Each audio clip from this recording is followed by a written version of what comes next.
this is Matt from ABICOR BINZEL, and today we want to show you how to install a wire liner on any standard ABICOR BINZEL MIG gun. So before you start, you want to make sure that your torch is laid out as flat as possible. After the torch is laid out, disconnect the retaining nut from the power pin, then unscrew, take your wire liner.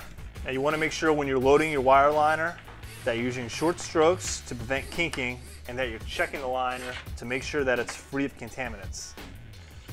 There we go. Now that our liner's in, we want to put our retaining nut back on, hand thread it. Then once you feel a little resistance, take a wrench, torque it till you feel it tighten. We want to make sure we wear proper eye protection for this next part, which is cutting our liner. You want to make sure you use a good pair of cutters so you get a nice clean cut and don't obstruct the wire liner diameter. Now where you cut on your liner is going to depend on your welding machine and your torch.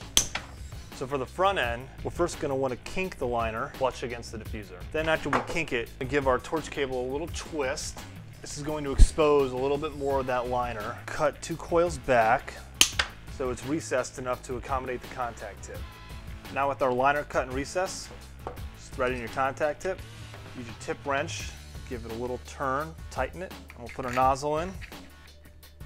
And we're all set. If you want to see more BINZEL how-to videos, visit our YouTube channel or check us out at binzel-abicor.com. This is Matt from ABICOR BINZEL. Thanks so much for watching, everyone. Have a great day.